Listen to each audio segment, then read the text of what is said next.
మిత్రులందరికీ నమస్కారం. తెలంగాణ రాష్ట్రంలో ఇందిరమ్మ ఇండ్ల కోసము లబ్ధిదారులను గుర్తించడానికి ఇందిరమ్మ ఇండ్ల ఇంటింటి సర్వే నిర్వహించడం అనేది జరుగుతుంది. దీనిపైన జెన్యూన్ వివరాలను అంతర్నేత్ర 2-3 వీడియోల ద్వారా మీకు అందించడం అనేది జరిగింది. ఈ వీడియోలను చూసినటువంటి కొంతమంది మిత్రులు కొన్ని డౌట్స్ ను అడగడం అనేది జరుగుతుంది.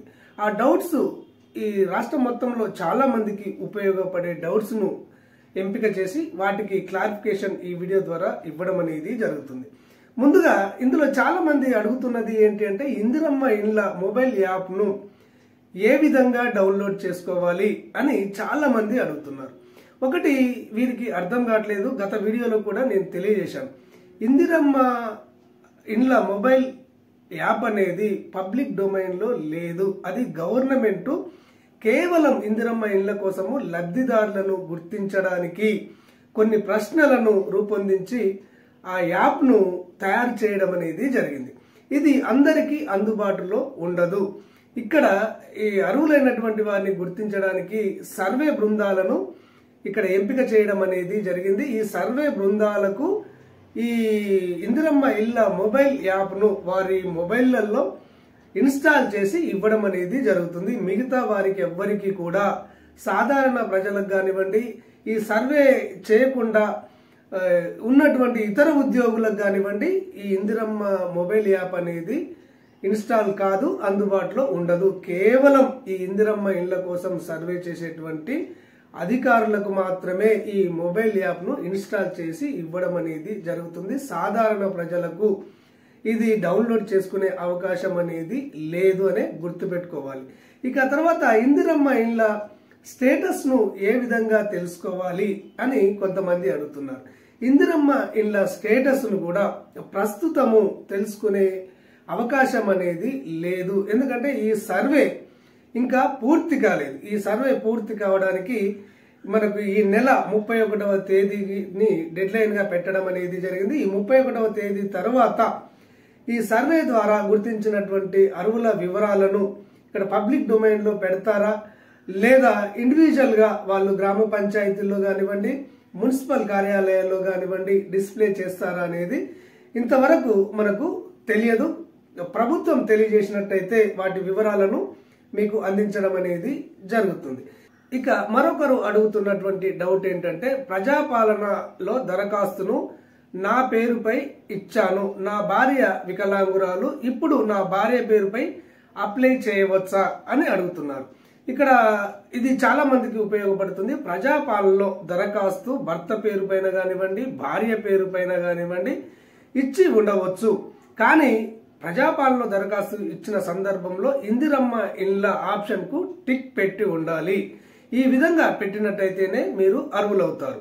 అయితే ఇక్కడ సర్వేకు వచ్చినటువంటి అధికారికి మీరు తెలియజేయవలసింది ఏంటి అంటే ప్రజాపాలనలో నా పేరు పైన దరఖాస్తు చేసుకున్నాను, నా భార్య హ్యాండిక్యాప్డ్ అని చెప్పినట్లయితే మీరు ఇక్కడ లబ్ధిదారునిగా ఉన్నా గానీ మీ హ్యాండిక్యాప్డ్ భార్యను కూడా వాళ్ళు పరిగణలోకి తీసుకొని ఈ కుటుంబంలో వికలాంగురాలు ఉన్నారు అని చెప్పేసి నమోదు చేసుకొని ఈ ఇందిరమ్మ ఇండ్ల లబ్ధిదారుల్లో మొదటి ప్రాధాన్యతను ఇక్కడ వికలాంగులకు, వితంతువులకు, ఒంటరి మహిళలకు, ఆ తర్వాత ల్యాండ్లెస్ అగ్రికల్చర్ లేబర్ కు, ట్రాన్స్జెండర్లకు ఇవ్వడం అనేది జరుగుతుంది.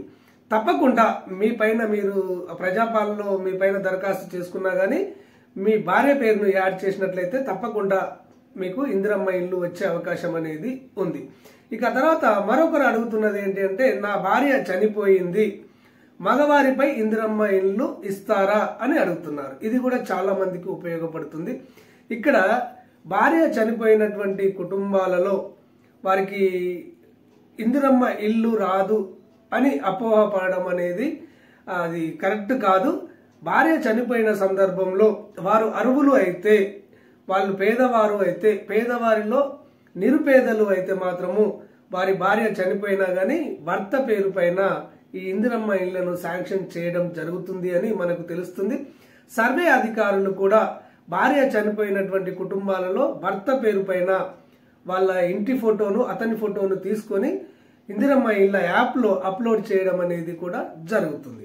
ఇక మరొకరు అడుగుతున్నది ఏంటి అంటే నేను వికలాంగుడను, నా దగ్గర సదరం సర్టిఫికేట్ లేదు, నేను అర్హుడనేనా, ప్రూఫ్ ఏదైనా సర్వే అధికారులు అడుగుతారా అని చెప్పేసి ఒక మిత్రుడు అడగడం అనేది జరుగుతుంది. మీరు వికలాంగులు అయితే మాత్రము ఇక్కడ సర్వే అధికారి సదరం సర్టిఫికేట్ మాత్రం అడగడం లేదు. మీరు వికలాంగులేనా, మీ కుటుంబంలో ఎవరైనా వికలాంగులు ఉన్నారా, వితంతువులు ఉన్నారా, ఒంటరి మహిళలు ఉన్నారా అని అడగడం మాత్రమే జరుగుతుంది. మీరు వికలాంగులు కాబట్టి అవును అని సమాధానం ఇస్తే వాళ్ళు వికలాంగుల ఆప్షన్ దగ్గర వాళ్ళు టిక్ చేసుకొని నమోదు చేసుకోవడం అనేది జరుగుతుంది. కానీ సదరం సర్టిఫికేట్ ను కానివ్వండి, మరే ఇతర డాక్యుమెంట్ ను కానివ్వండి, క్యాస్ట్ సర్టిఫికేట్ ను కానివ్వండి, ఇన్కమ్ సర్టిఫికేట్ ను కానివ్వండి వాళ్ళు తీసుకోవడం లేదు, కేవలం అడుగుతున్నారు. ఇక్కడ క్యాస్ట్ కు సంబంధించి మాత్రము ఇక్కడ ఎస్సీ ఎస్టీలకు 6 లక్షల రూపాయలు ఇస్తారు కాబట్టి, బీసీలకు ఇందులో రిజర్వేషన్ ఉంటుంది కాబట్టి ఎస్సీ ఎస్టీలైనా బీసీలైనా వారి యొక్క కులాన్ని తెలియజేయవలసి ఉంటుంది. డాక్యుమెంట్ సమర్పించవలసినటువంటి అవసరం అనేది లేదు. ఇది అందరూ గుర్తు పెట్టుకోవాలి. ఇక మరొక వ్యక్తి అడుగుతున్నది ఏంటి అంటే, సార్ నోటరీ ల్యాండ్ డాక్యుమెంట్ ఉంటే ఇందిరమ్మ ఇల్లు కట్టిస్తారా అని అడుగుతున్నారు. ఇక్కడ ఇందిరమ్మ ఇళ్ళ యాప్ లోనే ఇక్కడ గ్రామీణ ప్రాంతాల్లో అయితే మాత్రము ల్యాండ్ గాని ఇల్లు గాని ఇక్కడ సాదా సేల్ సర్టిఫికేట్ ను అడగడం అనేది జరుగుతుంది. సాదా సేల్ అంటే మీరు ఇతర వ్యక్తి దగ్గర నుంచి మీరు కొన్నప్పుడు 10 రూపాయల బాండ్ పేపర్ గానీ, 20 రూపాయల బాండ్ పేపర్ గానీ, 100 రూపాయల బాండ్ పేపర్ మీద కానివ్వండి ఆ ల్యాండ్ కు సంబంధించి లేదా ఆ ఇంటికి సంబంధించినటువంటి అగ్రిమెంట్ ను రాసుకోవడం అనేది జరుగుతుంది. దీన్నే సాదా సేల్ అంటారు. ఈ సాదా సేల్ ని కూడా పరిగణలోకి తీసుకొని మీరు అర్హులు అయితే మాత్రము మీకు ఇందిరమ్మ ఇల్లు శాంక్షన్ చేయడం అనేది జరుగుతుంది.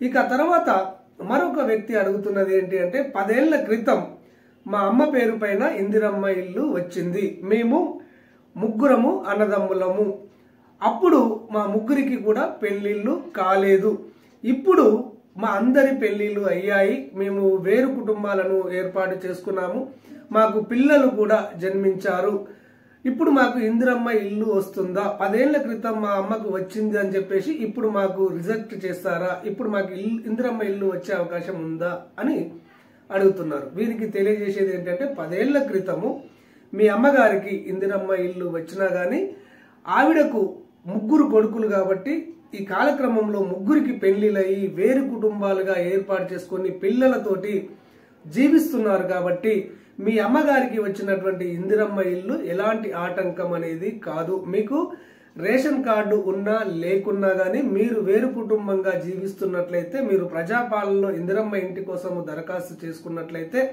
మీరు అర్హులే అయితే తప్పకుండా మీకు ఇందిరమ్మ ఇల్లు రావడం అనేది జరుగుతుంది.